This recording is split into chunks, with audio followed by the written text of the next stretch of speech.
네, 김영환입니다. 같이 말씀 묵상하겠습니다. 2017년 최시원이 기르는 프렌치 불독이 사람을 물었습니다. 그 불독 곁을 지나가던 사람이 사망하게 되는 그 사건이 있었습니다. 그 당시에 서울 신사동 유명 식당인 한일관 대표 50대 김 씨가 물린 건데요. 사흘 만에 폐혈증으로 죽게 되었습니다. 현장에 개가 목줄을 하지 않았고요. 그래서 결국에 사람을 물게 되었고 죽게 만들었습니다. 이 사건 이후에 공원에서 개 목줄 하지 않는 사람에게 사람들이 왜 하지 않느냐라는 목소리가 더 굵어지게 되었죠. 제가 아파트를 이렇게 지나가는데 어떤 젊은 사람이 개를 이렇게 데리고 있는데 나이 드신 분이 위협을 당했다는 거예요. 왜 목줄을 하지 않느냐? 왜 입마개를 하지 않느냐? 그러면서 위협을 당했단 말이야. 그러면서 경찰을 불러서 경찰에게 막 항의하는 그런 장면이 제 눈앞에 펼쳐졌습니다. 그렇죠. 개 아주 무섭죠. 근데 오늘 본문에서는 개보다 훨씬 더 얌전한 소가 피해를 입혔을 때 하나님은 그런 것까지 어떻게 하면 좋을지 말씀해 주고 있습니다. 출애굽기 21장 28절에서 36절 내용입니다. 짐승인 소가 피해를 입혔을 때 하나님은 어떻게 하기를 원하실까요? 자, 네 가지 경우를 이제 이야기해 주시는데요. 남녀를 받아서 죽이면 28절에, 또 아들, 딸을 받아서 죽이면 31절에, 남종, 여종을 받아서 죽이면 32절에, 소가 소를 받아 죽이면 35절에 어떻게 해야 될지 세부적인 지침을 주셨어요. 그 내용은 무엇입니까? 일단 이스라엘 남녀를 받아서 죽이면 그 소를 가만두지 않게 하셨습니다. 그 소를 반드시 죽이도록 하셨죠.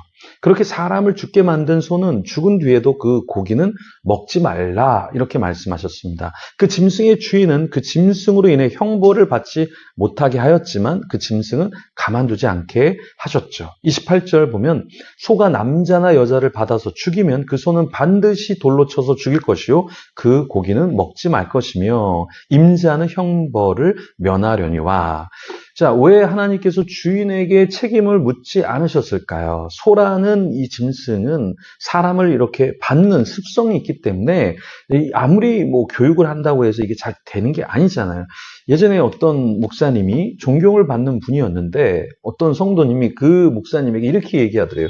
왜 목사님 개가 짖냐? 그 목사님이 영성이 문제가 있는 게 아니냐? 이런 이야기를 하더라는 거예요.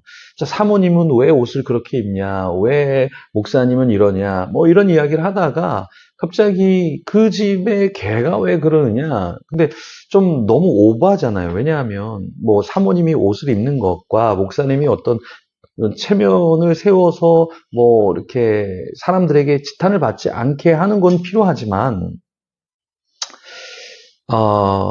이 짐승을 갖고 뭐라고 한다라는 것은 조금 문제가 될 수 있죠. 그래서 오늘 본문에서도 29절에 보면 소가 본래 받는 버릇이 있고 그 임자는 그로 말미암아 경고를 받았을 때 단속하지 아니하여 남녀를 막론하고 받아 죽이면 그 소는 돌로 쳐 죽일 것이고 임자도 죽일 것이며 이렇게 말씀하고 있습니다.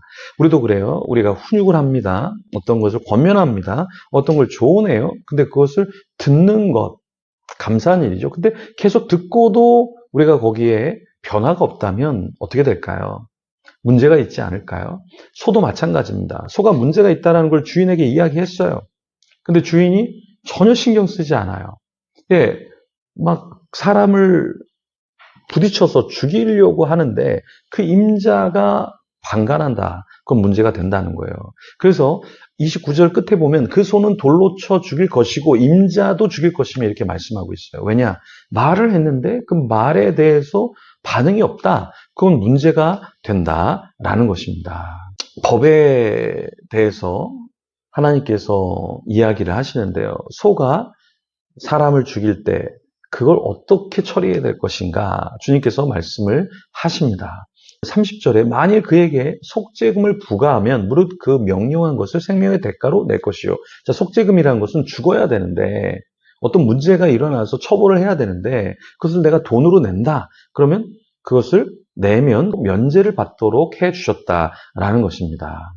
하나님께서는 소에게 문제가 있을 수 있는데 그 문제가 있었을 때 사람도 어떤 징계를 받아야 되는데 또 그 사람이 속죄금을 내면 그것도 또 면할 수 있도록 하나님께서 딜을 해주시도록 이야기했다라는 것이죠. 32절에 보면 소가 만일 남종이나 여종을 받으면 소 임자가 은 30세겔을 그의 상전에게 줄 것이요 소는 돌로 쳐서 죽일지니라.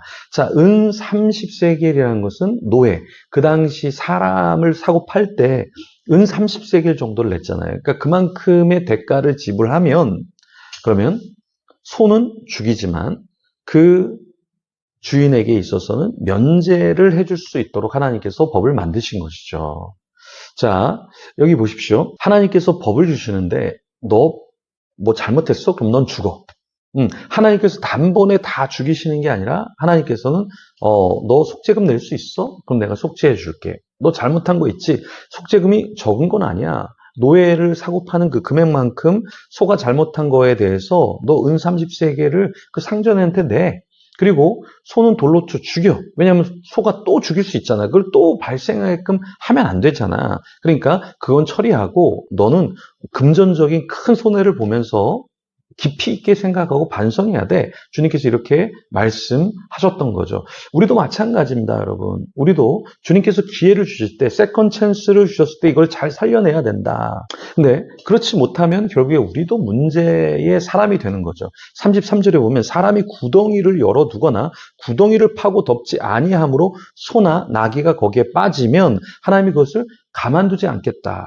이렇게 말씀하셔요. 그래서 그 구덩이 주인이 보상을 하든가 짐승의 임자에게 돈을 줄 것이요 죽은 것은 그가 차지할 것이니라. 이렇게 34절에 말씀하고 있어요.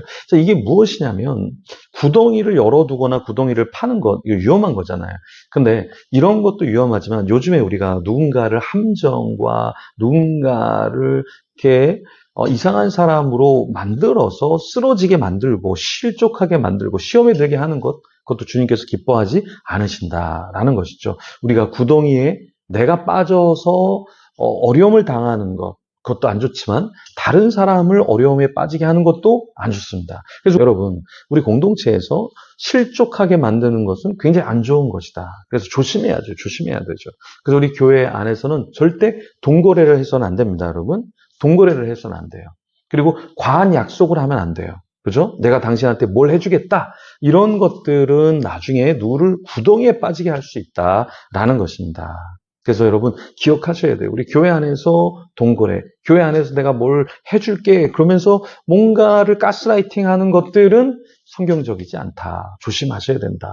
자, 누군가를 구덩이에 빠지게 하는 것, 그것은 주님이 기뻐하지 않으십니다. 소를 잘 관리하지 못하는 것도 주님께서 내가 무엇인가 너한테 책임을 묻겠다. 그런데 우리 사람도 나 자신을 잘 관리하지 못하면 하나님이 우리에게 심판 혹은 우리에게 하나님이 저주를 주실 수 있다. 그 저주라는 것은 뭐 구원을 못 받는다는 게 아니라 축복을 누리지 못한다라는 것이죠. 이 시간 같이 기도할 때 하나님 내가 누군가를 구덩이에 빠지지 않게 해주세요. 또 다른 사람을 건져내는 자가 되게 해주세요. 주님이 기뻐하시는 삶을 살도록 기도하며 나아가겠습니다.